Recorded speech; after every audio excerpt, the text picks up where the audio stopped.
perfect. Oh, so Pete just got bit by a spider.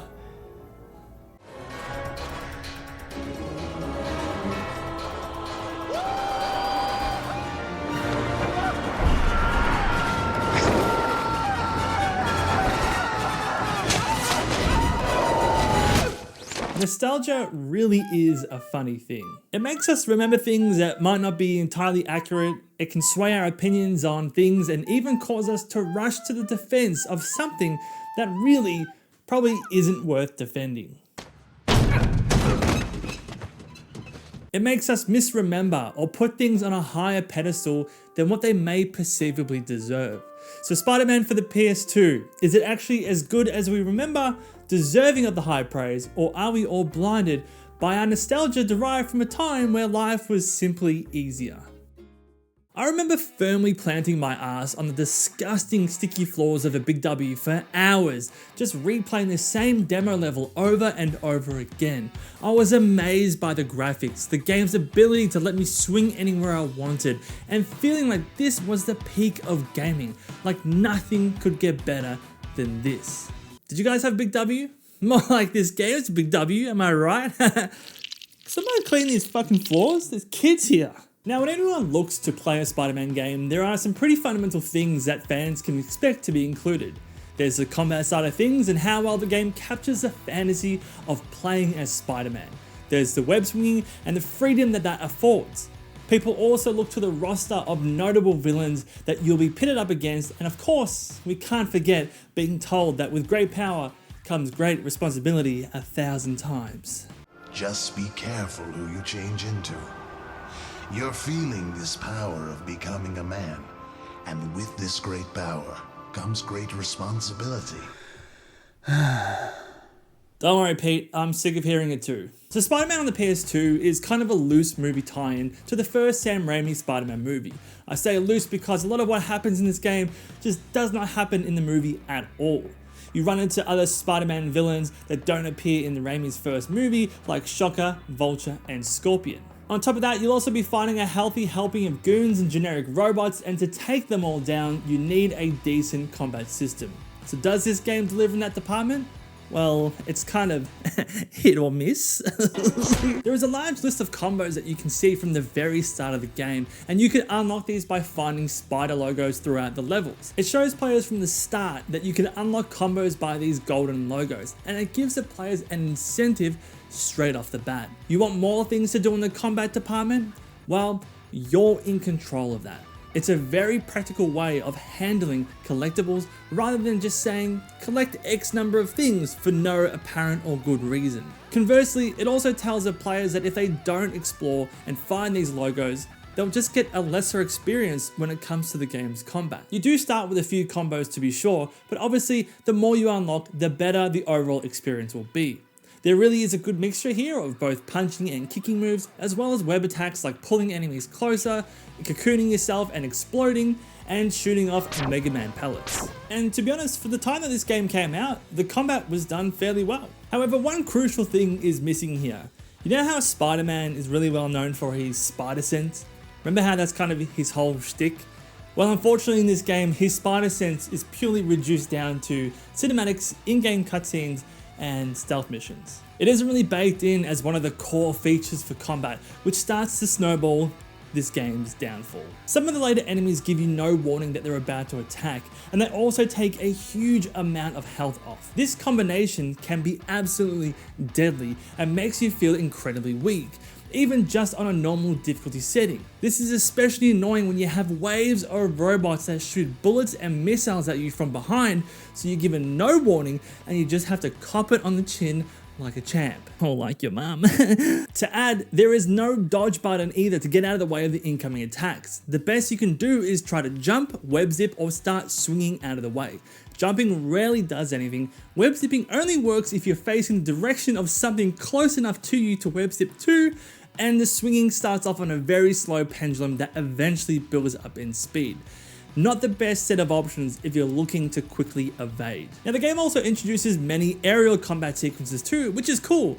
until you have the first fight with the goblin and it becomes incredibly annoying. He does not let up while you try to land on tiny platforms to repair things like bridges, where one hit will see you instantly get knocked off and the timer runs out. Aerial combat also feels just unfair. While enemies can lay into you as much as they want, the game only allows you to do one hit at a time and won't allow you to build up any combos. So you just have to swing toward an enemy, hit them once, swing again, reposition yourself, and hit again. It made sequences like taking out multiple robots or flying enemies just so tediously long. Moving into the story quickly, it's just really bad here. The game will throw a bunch of things at you with no cohesion or reason for them to even be happening. It starts off strong with killing Uncle Ben's killer. Then the Shocker turns up all of a sudden and you defeat him, and then you fight Vulture because the Shocker dobbed him in. And then there's a super weird cut to Scorpion in the sewers that come out of just nowhere. And then all of a sudden, bam, you're fighting the Green Goblin. You like Goblin? Try Goblin these nuts. The game has a really weird time deciding what narrative it wants to follow. Whether it wants to be a retelling of the movie it's trying to tie into, or whether it wants to be its own original thing by introducing so many new elements. It results in the game being this rushed, incoherent mess that sits somewhere in the mediocre middle. So let's now move into the enemies you'll face in the game. As previously mentioned, there are the main bosses that you'll fight like Shocker, Vulture, Scorpion, and the Green Goblin. Now each of these boss battles tries to take advantage of the unique strengths of each character with varying degrees of success. Shocker will be at a distance most times where he is most dangerous and will send his blast down these tunnels which you need to avoid. You then get to fight him in an open warehouse, which admittedly was really enjoyable. Vulture has a really good mid-air fight. Scorpion is this tweaking paranoid conspiracy theorist that you try to reason with, which is really fun to see. And then you have multiple chase sequences with the Green Goblin, which mostly were good. Mostly. Because this game is from the PS2 era, its controls were really not that well done, especially compared to today, which can make the bigger fight sequences more difficult than they should be. I don't mean the button mapping either, I mean just how the character actually controls with your button inputs. For an example, if you're running and you turn the camera, the character will just continue running in a straight line, whereas in other games, you will also need to adjust the character's direction with that change in camera direction. In this game, they don't care that you've actually changed the direction of the camera, or even if you're pushing a different direction of the left stick to control the character. Your character just maintains the direction that they were running in, which forces you to have to let go of everything for a split second and reset your trajectory. This happens while running, climbing on walls, and swinging. It means that you're playing as a less acrobatic, less agile Spider-Man, all things making you an easier target. Now these average controls just led to some incredibly frustrating times in the game, like getting out of the way of Shocker's blast in this tunnel sequence where you have a tiny safe zone to stand in between blasts, and that was a nightmare.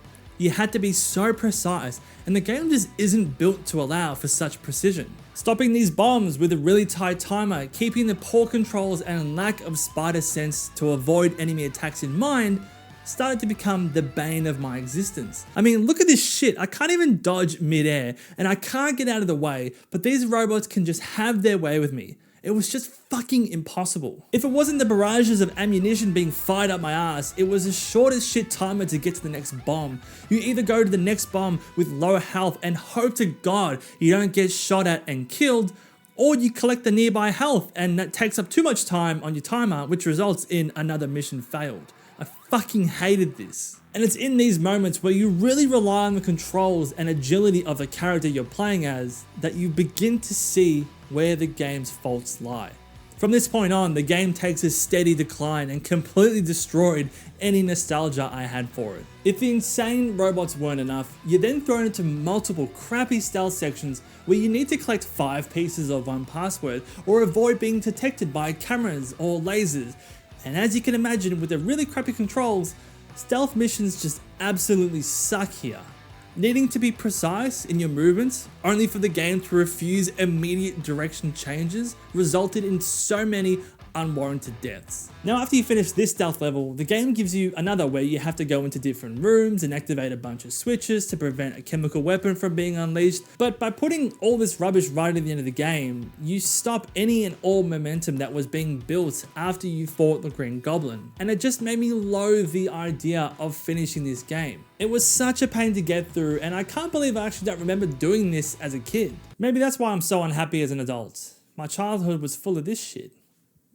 So you'll eventually finish this stealth sequence by inevitably setting off every alarm and deciding, fuck it, let's just raw dog this whole mission with the alarms blasting, and you then get given a bunch of dumbass tasks to do rather than tackling the issue at hand, being the Green Goblin. You have to destroy 10 generators around this giant robot while getting your back blown out by a bunch of turrets. And once you get through that shit show, you stumble upon a file that conveniently tells you that the Goblin has captured MJ. And instead of just saving her and breaking through a building window, you get more bullshit tasks like deactivating security systems and turning off turrets. So after fucking around with all of that, you eventually catch up to the Goblin and you're put into one of the many chase sequences throughout this game. But again, it's done really poorly. Despite still seeing him in my vision and what I thought was me being super close, apparently he escaped. I just don't get it. It really feels like they had something special in the first third of this game, that they were onto something, and then they had to get it out ASAP, so everything sitting in the last third of the game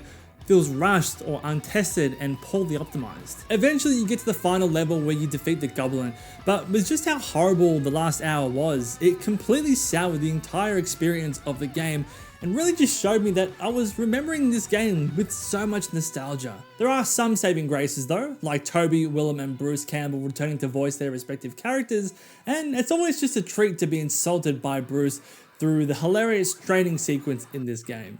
Well, good to see that you can follow basic instructions. Dunst didn't return to voice MJ, but whoever they got to voice MJ in this game, holy shit, it is so bad. Are you alright? Yeah, thanks. You were great back there. Thanks. I have to go deal with, you know. Oh, yeah. Thanks again. No problem. Grab hold of a rogue balloon anytime. Rescuing damsels is my specialty. Go get him, Tiger. Now the game will give you a bunch of different rewards for completing it on certain difficulties, like unlocking different suits for Spider-Man, and even allowing you to play as the Green Goblin himself. And this isn't just a reskin either, he comes with his own unique skill set. Goblin runs like the Flash for some reason, and instead of swinging, you get to ride his glider. This glider also comes with machine guns, missile launchers, and bombs, which is a really nice touch and gives the game a lot of replayability. And also, Gobby is just pretty cheeked up, which is really nice. So listen, I know this game probably has a special place in your heart, and hell, it did in mine too. But replaying it again, I can wholly say that this game just does not hold up anymore. It does provide a decent foundation to improve upon, which they did in the far superior sequel, but looking at this game alone and assessing how it stands up on its own merit, it just pains me to say, but it's just a rough one to revisit. Nostalgia really kept me thinking that this game was amazing after all these years, that it was flawless, a masterpiece, a gem. But retrospectively looking at things can make you realize that some things like this are just better off left alone in the past.